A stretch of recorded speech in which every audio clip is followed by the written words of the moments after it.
So the title of the performance is leisure, so maybe it's, but it's also hard-working performance, of course. For the end, we must also enjoy ourselves a little bit with some action. As some of my performances, they ask also that you take part in the performance, not all of you. If you don't want, we will see what was going on.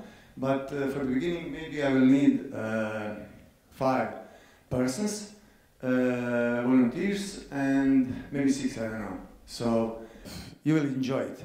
And of course, it's also including reading Karl Marx and Friedrich Engels' The Communist Manifesto. Yeah, so it's like for a conclusion of this beautiful conference. So please, 5 or 6 people I need. And maybe we can just that everybody else can enjoy in action. So you can also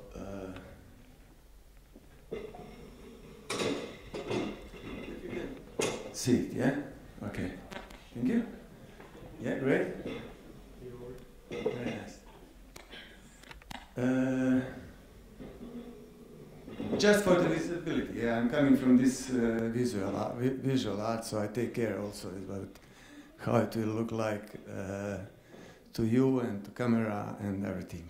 As it is usually, please lay down on the floor, enjoy yourself, just one to another, just one to another. Yeah, yeah, one to another, yeah, closer, yeah, closer to her, please, Morten, and yeah, closer, please. Yeah, yeah, thank you. But even more, yeah, more. Don't be shy. Don't be afraid. Everything will be okay. Yeah. Then I will need somebody to take this, just to take this and to put it. I can't read in the same time and have this. Yes, thank you very much. Oh, you should.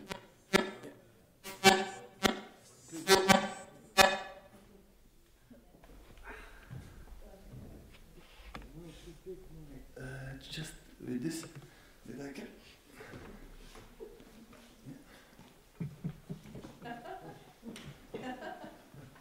Maria.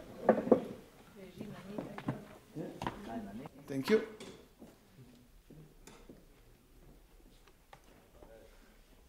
Manifesto of the Communist Party. A specter is haunting Europe, the specter of communism. All the powers of old Europe have entered into a holy alliance to exercise this specter.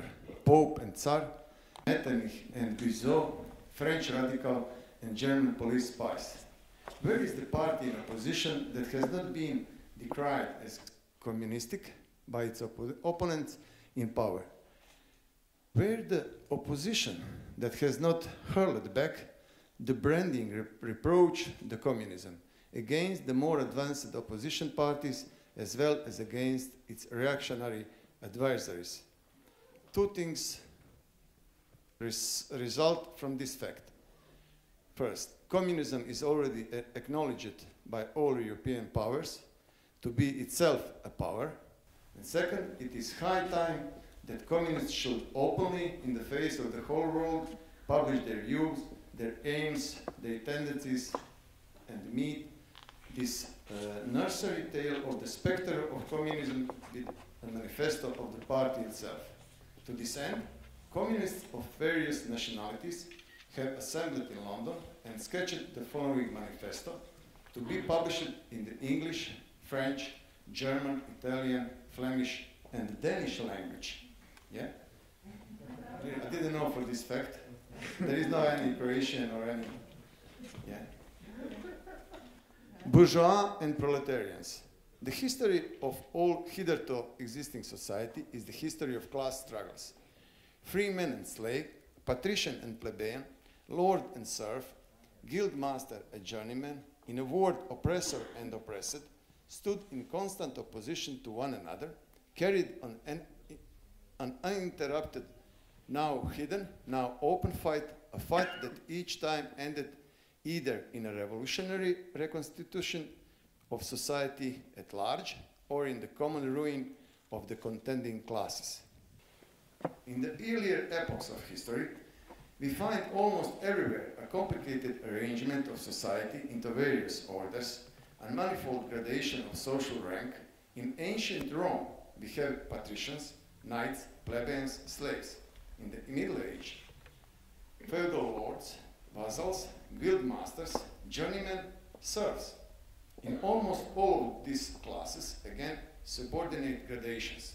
The modern bourgeois society that has sprouted from the ruins of feudal society has not done away with class antagonism. It has but established new classes, new conditions of oppression, new forms of struggle in place of the old ones. Our epoch, the epoch of the bourgeoisie, possesses, however, this distinctive feature. It has simplified the class antagonisms. Society as a whole is more and more splitting up into two great hostile camps, into two great classes directly facing each other, bourgeoisie and proletariat. From the serfs of the Middle Ages sprang the chartered burghers of the earliest towns. From these burghers, the first elements of the bourgeoisie were developed. Are you okay? Yeah, enjoy? Yeah. Great, thank you. Yeah. Awesome, yeah? It's really nice. The discovery of America, the rounding of the Cape, opened up fresh ground for the rising bourgeoisie. The East Indian and Chinese markets, the colonization of America, trade with the colonies, the increase in the means of exchange, in the commodities generally, gave to commerce, to navigation, to industry, an impulse never before known, and thereby to the revolutionary element in the tottering feudal society, a rapid development. The previous feudal or guild organization of industry, under which industrial production was monopolized by close guilds, now no longer sufficed for the growing wants of the new markets. The manufacturing system took its place. The guild masters were pushed on one side by the manufacturing middle class. Division of labor between the different corporate guilds vanished in the face of division of labor in each single workshop. Meantime, the market kept ever growing, the demand ever rising, even manufacture no longer sufficed. Thereupon, steam and machinery revolutionized industrial production. The place of manufacture was taken by the giant, modern industry, the place of the industrial middle class by industrial millionaires, the leaders of the whole industrial armies, the modern bourgeois. Okay, thank you. Large-scale industry has established the world market, for which the discovery of America paved the way. This market has given an immense development to commerce, to navigation, to communication by land.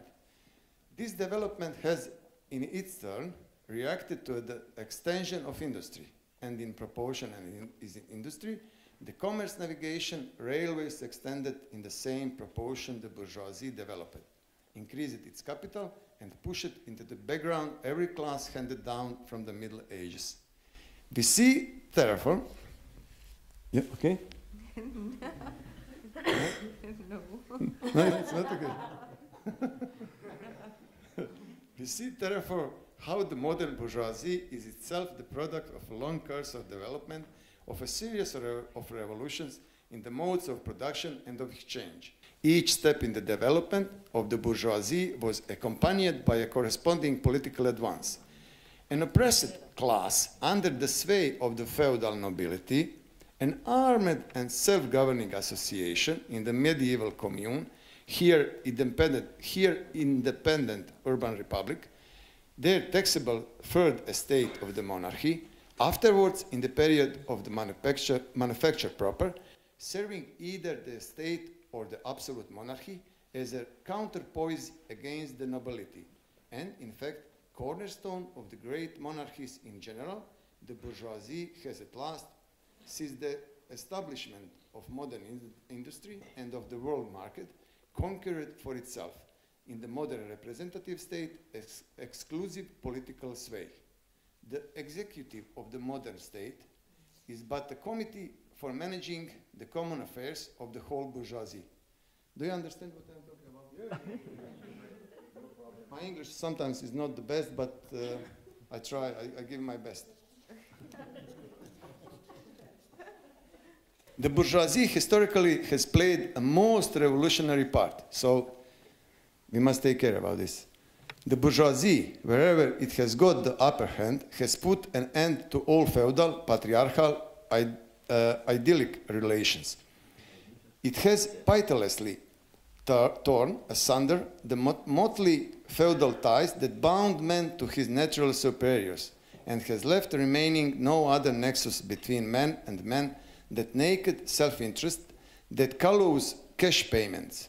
It has drowned the most heavenly ecstasies of religious fervor, of chivalrous enthusiasm, of Philistine sentimentalism in the icy water of egotistical calculation. It has resolved personal worth into exchange value, and in place of the numberless indefeasible chartered freedoms, has set up that single unquestionable freedom, free trade. In one word, for exploitation, veiled by religious and political illusions, it has substituted naked, shameless, direct, brutal exploitation. The bourgeoisie has stripped off of its hello every occupation, hitherto honored and looked up to with reverent awe. It has converted the physician, the lawyer, the priest, the poet, the man of science, into its paid wage laborers. The bourgeoisie has torn away from the family its sentimental veil, and has reduced the family relation to a mere money relation. The bourgeoisie has disclosed how it came to pass that the brutal display of vigor in the Middle Ages, which reactionists so much admire, found its fitting complement in the most slothful indolence. It has been the first to show what man's activity can bring about. It has accomplished wonders far surpassing Egyptian pyramids, Roman aqueducts, and Gothic cathedral. It has conducted expeditions that put in the shade all former exoduses of nations and crusades. Is there any beer there? Can somebody bring me beer, please? Yeah? Yeah, so, yeah. Just a little bit, yeah, thank you. The bourgeoisie cannot exist without, yeah, open, thank you. Yeah, just. Are you having a beer? Yeah, I should make a revolution. The bourgeoisie cannot exist without constantly revolutionizing the instruments of production and thereby the relations of, come on, you can. You should trust yourself, you can do that, don't worry. The relations of production, and with them, it is not permanent, it's just, you know, this pain and suffer. It will pass. You must just... And there be the relations of production, and with them the whole relations of society. Conservation of the old modes of production.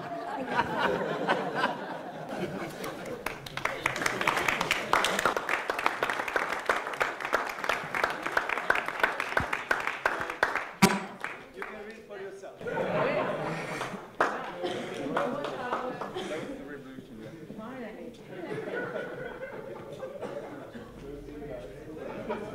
The main, how long is it going to?